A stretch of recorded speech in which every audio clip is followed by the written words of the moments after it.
dan satukan langkahmu menuju masa. Bismillahirrahmanirrahim. Assalamualaikum warahmatullahi wabarakatuh. Perkenalkan, nama saya Nurlade Irma, mahasiswi IAIN Palopo, Fakultas Tarbiyah dan Ilmu Keguruan, Program Studi Pendidikan Agama Islam semester 4. Berdirinya saya di sini guna menyelesaikan salah satu tugas perkuliahan kami, yaitu membuat satu video pembelajaran, yakni mata kuliah teknik pembelajaran berbasis IT. Nah, teman-teman sekalian, di sini saya akan menjelaskan salah satu materi tentang Quran Surah An-Nahl ayat 114. Baiklah, di sini saya akan membacakan Quran Surah An-Nahl ayat 114. A'udzubillahi minasyaitonirrajim. Bismillahirrahmanirrahim. Faqulu mimma razaqakumullahu halalan thayyiba washkuru ni'matallahi in kuntum iyyahu ta'budun. Sebelum saya membacakan terjemahannya, di sini saya akan menjelaskan hukum tafkim dan tarkik yang terdapat pada lam dan ro dalam Quran Surah An-Nahl ayat 114. Yang pertama, faqulu, di mana lamnya itu lam tarkik atau tipis karena lam bukan lafaz jalalah. Yang kedua, rosako, ro-nya itu tafkim, tebal karena ro berharakat fathah. Yang ketiga, rosakokumullah, di mana lam tafkimnya itu tebal karena lafaz jalalah didahului harakat dhamma. Yang keempat, halalan, di mana lam tarkik karena lam bukan lafaz jalalah. Yang kelima, washkuru, di mana ro tafkimnya itu tebal karena ro berharakat dhamma. Yang terakhir, nikmatullah, di mana lam tafkim karena lafaz jalalahnya didahului harakat fathah. Baiklah, saya akan membacakan terjemahan Quran Surah An-Nahl ayat 114, yang artinya, maka makanlah yang halal lagi baik dari rezeki yang telah diberikan Allah kepadamu, dan syukurilah nikmat Allah jika kamu hanya kepadanya saja menyembah. Saya akan menjelaskan isi kandungan Quran Surah An-Nahl ayat 114. Yang pertama, kewajiban memakan makanan yang halal sesuai dengan yang telah Allah jelaskan dalam Al-Quran dan yang Nabi Muhammad SAW jelaskan dalam hadis. Yang kedua, kewajiban memakan makanan yang baik bagi tubuh. Yang ketiga, kewajiban bersyukur kepada Allah Subhanahu wa Ta'ala. Adapun kategori makanan yang halal sebagai berikut. Yang pertama, semua jenis makanan yang tidak diharamkan oleh Allah Subhanahu wa Ta'ala dan Rasul-Nya. Yang kedua, semua jenis makanan yang tidak kotor dan tidak menjijikkan. Yang ketiga, semua jenis makanan yang tidak mendatangkan mudarat, tidak membahayakan bagi kesehatan tubuh, tidak merusak akal dan tidak merusak moral dan akidah.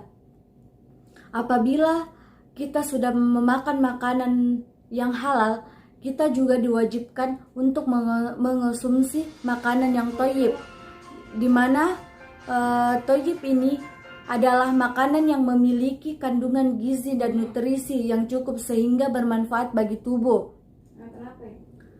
di mana Allah Subhanahu wa Ta'ala telah memerintahkan umat Islam berdasarkan Quran Surah An-Nahl ayat 114 untuk mensyukuri nikmat Allah. Makanan yang tersebar di atas bumi ini dari jenis hewan dan tanaman yang semuanya merupakan nikmat Allah Subhanahu wa Ta'ala yang besar, yang seharusnya disyukuri oleh manusia. Bentuk bersyukur terhadap nikmat Allah Subhanahu wa Ta'ala ini dengan cara mengucapkan kata syukur dengan membaca Alhamdulillah sewaktu memanfaatkannya menurut petunjuk Allah dan Rasul-Nya, seperti memakannya atau memperjualbelikannya. Pertanyaannya, apakah yang harus kita lakukan untuk mengamalkan Quran Surah An-Nahl ayat 114 ini? Yang harus kita amalkan yaitu kandungannya, karena kita harus memakan makanan yang halal dan mensyukuri nikmat yang telah Allah berikan kepada kami. Jika kamu hanya menyembah Allah serta penerapan dalam kehidupan sehari-hari, yang pertama memakan makanan yang halal dan baik, yang kedua mensyukuri nikmat Allah yang telah diberikan, yang ketiga menyembah hanya kepada Allah. Selain itu, Allah Subhanahu wa taala juga berfirman dalam Quran surah Al-Baqarah ayat 168 yang berbunyi, A'udzubillahi minasyaitonirrajim. Bismillahirrahmanirrahim. Ya ayyuhan nasu kulu mimma fil ardi halalan thayyiba wala tattabi'u tuhatis syaiton innahu lakum aduwwum mubin. Yang artinya, wahai manusia, makanlah dari makanan yang halal dan baik yang terdapat di bumi, dan janganlah kamu mengikuti langkah-langkah setan. Sesungguhnya setan itu musuh yang nyata bagimu. Dan Abu Hurairah dalam sebuah hadis yang diriwayatkan Muslim menceritakan sabda Rasulullah Shallallahu Alaihi Wasallam terkait akibat jika umat Islam mengonsumsi makanan yang tidak halal. Salah satunya adalah doa yang tidak dikabulkan, yang artinya dari Abu Hurairah radhiyallahu anhu, dia berkata, Rasulullah Shallallahu Alaihi Wasallam bersabda, sesungguhnya Allah Maha Baik dan tidak menerima kecuali yang baik, dan sesungguhnya Allah Subhanahu wa taala telah memerintahkan kepada kaum mukminin dengan sesuatu yang Allah perintahkan pula kepada para rasul. Maka Allah Subhanahu wa taala berfirman, wahai para rasul, makanlah dari makanan yang baik-baik dan kerjakanlah amal saleh. Quran surah Al-Mu'minun ayat 51. Dan Allah Subhanahu wa taala berfirman, wahai orang-orang yang beriman, makanlah kalian dari rezeki yang baik-baik yang telah kami berikan kepada kalian. Quran surah Al-Baqarah ayat 172. Kemudian Rasulullah Shallallahu Alaihi Wasallam bersabda, menyebutkan seseorang yang melakukan perjalanan panjang dalam keadaan dirinya kusut dan kotor, dia menegadahkan kedua tangannya ke langit seraya berdoa, wahai Rabbaku, namun makanannya haram, minumannya haram, dan pakaiannya haram, dan kenyang dengan sesuatu yang haram. Lalu bagaimana